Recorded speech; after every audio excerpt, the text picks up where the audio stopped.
Need a clean slate for your Samsung Galaxy Book4 Ultra? Follow this tutorial as I demonstrate the complete factory reset process from start to finish. So this should hopefully be a pretty straightforward process, guys, and without further ado, let's go ahead and jump right into it. It's supposed to not delete your personal files. I strongly suggest that you create a backup of any important files or documents before you proceed, because even though it might say that it's going to save your personal files, there's no guarantees that it will, so just keep that in mind, and we're going to go ahead and jump right into it. So we're going to go ahead and start by right-clicking on the Windows Start menu, and we're going to select Settings. You want to select System, and then on the right side, scroll down until you get to Recovery. Reset Advanced Startup Previous Version of Windows. Go ahead and open that up. So we're going to start by going underneath Recovery Options, reset this PC, choose to keep or remove your personal files, then reinstall Windows. Go ahead and select Reset PC. Underneath Choose an option, Keep My Files removes apps and settings but keeps your personal files. Now, like I said, there's no guarantee, but you still want to create a backup, but we are going to select that for today's tutorial here.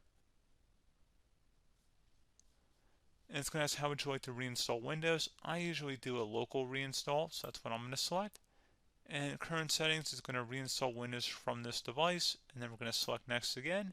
This shouldn't take too long here, guys. And resetting will change settings back to their default, keep personal files, reinstall Windows from this device, remove all apps and programs, and you can also view what apps will be removed. This will take some time and your PC will restart. These are the apps that will be removed, so take note of that. So you're definitely going to have to reinstall some stuff once it's done. So it looks like I accidentally closed out of there, so I'm just going to go back to exactly where we were. And we're just going to go ahead and proceed with the reset here and select reset.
And you can go ahead and install your applications, your programs, whatnot, create new user accounts, but Windows 11 has been reinstalled, a clean factory install. So pretty straightforward process. Now, if you did what I did and created a local user account, your Ethernet cable, or if you turned off your router, you're going to have to go ahead and turn that back on, and then connect to your Wi-Fi network or Ethernet connection, whatever is your situation. But pretty straightforward process, guys. Do hope I was able to help you out, and I do look forward to catching you all in the next tutorial. Goodbye.